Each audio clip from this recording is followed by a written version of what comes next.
Okay, so welcome back, and after the last attempt at taking the bridge, which wasn't the most satisfactory game, the samurai never really got going, and hopefully you've seen that report.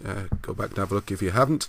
So we tried to have another go at it, change the turn order, and let's see how things worked out the second time. Now we've got a better grasp of what the objectives are. Another picture of the special dice I made. You might have noticed I put one of my Child's Play games up, because these are great. Instead of a 6 you have a red, so 5 and 6 you have a blue, so 4, 5, 6 you have yellow, so if you need 3, 4, 5, 6 anything but a blue, that kind of thing, just makes it easier. It's good for making videos, hopefully. It gives you a better chance to see what's going on, makes it easier for children to play with, and for people like me. I like them. So there we go. There's all the sort of stats and how units play. Hopefully you already know about this, how to play Lion Rampant.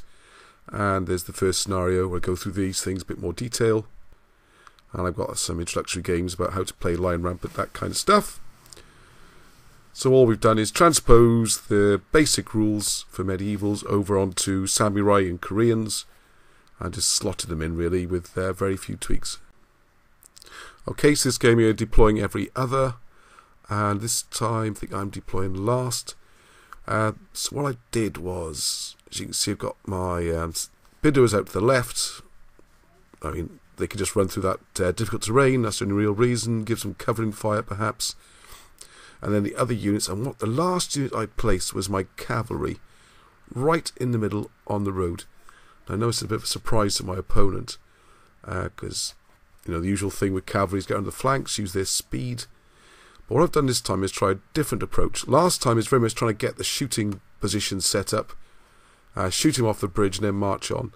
This time I believe I'm going second, so the plan here is very much get the cavalry on there, and as like anyone's followed my reports over the time, you don't necessarily want to be like cavalry, one of my armies, or even medium cavalry.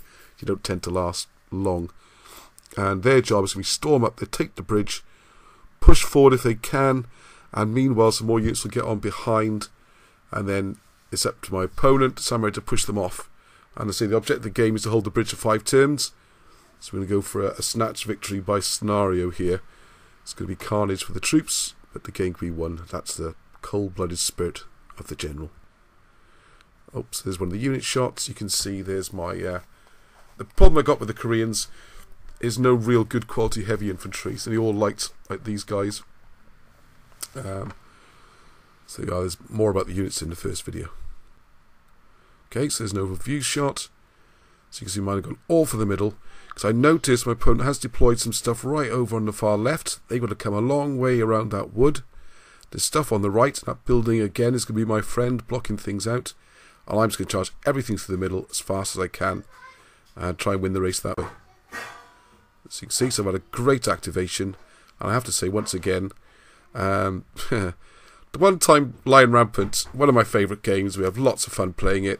There are occasions where one side seems to get all the activations more than the other one, but not too bad the first couple of goes with the samurai. They are moving, but as you can see in the top left, there's a long way around that wood, or through the wood, and it does get a little bit worse. But great activation for me once again. Everyone's piling up, apart from I think the bidderers on the far left.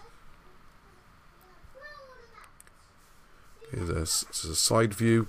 So as you can see now, the cavalry have actually reached the bridge. We're on the bridge. It's only turn 2. I'm already taking the objective and starting to count the number of turns we're on there. So it's a bit of a panic for the samurai. They're trying to get close enough to shoot at least, or attack. And meanwhile this stuff's out the way over on the woods, and getting support units either side of the bridge to give covering fire, and well, probably move on to the bridge when the cavalry gets wiped out. Okay, so there's a better view there. You can see, so there's only 2 units of Japanese opposing now. So as much damage as they can do, especially the guys with the gunpowder weapons there. They can actually push us off, and with only 2 units that's going to be difficult. And you see there, the second lot of cavalry is piling up here on the bottom. The heavier cavalry, just to support the light cav who've done the grab. So the shooting starts and the casualties start to go down. Okay, so now there's the overall position. So he's starting to look quite nice there. Oh, but I should have mentioned I got one unit in reserve at the back because I didn't want to go the full width of the table. So the rule we play is you can keep your unit off the table, and that comes on as a reserve as you get in most of the scenarios. You just have to activate it and it moves on. So it's further back, but I didn't want stuff out wide. I'm going everything through the middle. No flanks. Try to remember the Patton quote, to hell with the damn flanks. Something like that. So now we're flooding over the bridge, and you can see the poor old light cavalry to get out the way and tie up the samurai because the clock's counting. They didn't charge over the bridge, I remember this, actually moved over and stopped just short, just to get in the way and waste a turn with the samurai to charge them and take them out or shoot them. Meanwhile, the fast-moving light troops have moved onto the bridge. Everyone else is trying to support. Again, samurai haven't had many activations. My stuff at the back hasn't activated. But I think they're more or less out the game. I've got one more unit coming up on the road that might be needed to reoccupy the bridge. But the rest, I think, is more or less out of it because the cavalry are now coming in to block any attacks on this side anyway, and they're stuck in the stream. The river counts as difficult terrain, so you sort of move into it, move out of it. I think it counts, if you hit it at all, the whole turns at half speed. So here's a close-up of the heavy cavalry charging over the bridge. Light cavalry's gone over the path, blocking everything. So it's forcing, really, the samurai to come across and attack the light cav. So they're going to have a tough time against those nutty guys. Yeah, and they get chopped to pieces. But they did take a samurai with them, so it's not the end of the world. So I'm hoping the heavy cavalry can charge into the samurai. Maybe even win. At least block them up for a while. And we've got the bridge occupied by some light troops. So that's that. The light cavalry were great, because I think you can see just the building on the right. They've actually rallied. So there's only two of them. They can't do a lot, but they are in the way. Because you can't go within a couple of inches of a unit in this game without engaging them. So if he wants to charge them, fine. Spend a turn killing those. I used to play a lot of chess when I was younger, and this feels like sacrificing pieces to get position.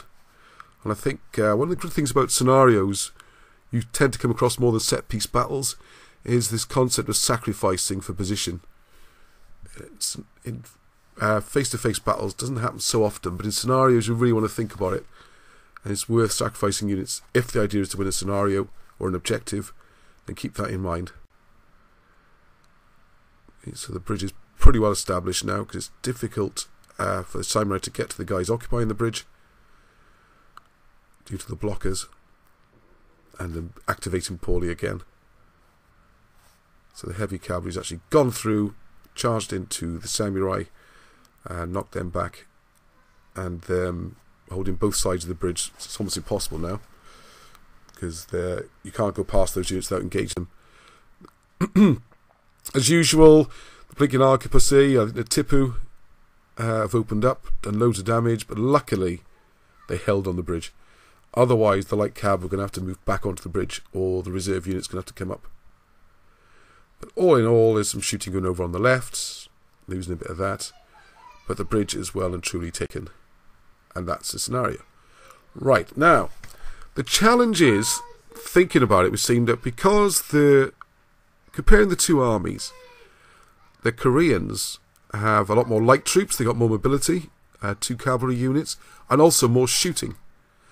The Japanese strength is the better fighters and the really devastating shooting, but that's on the slow fire every other turn. So we're thinking about this, and I know it's a bad example, the activation rolls were terrible for the samurai, but still it did seem like there was a huge advantage for the Koreans on this particular scenario, with the fast light units better than the heavy slow units. So the challenge is, can you think of a way in which the samurai could have won this? Because I've had to think about it, and with not too much luck, but some reasonable luck on the activations, I think the samurai should win this every time. Which is probably going to upset my opponent to hear that, because they've been trounced every time.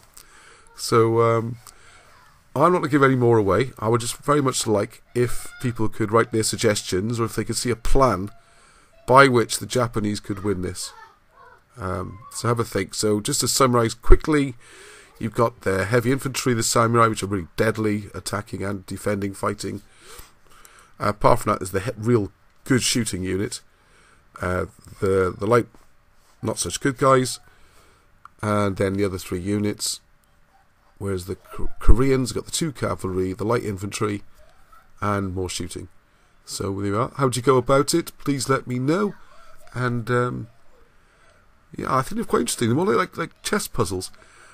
Because once I come up with the idea of what the samurai can do, it's very hard to think of how the Koreans can stop them. So there we go. Hope you enjoyed that. Please leave some comments and thoughts, and if you can think of a way for the poor old samurai to get some revenge on this scenario. Different games come up soon, so please stay in touch. I look forward to hearing from you, and keep rolling.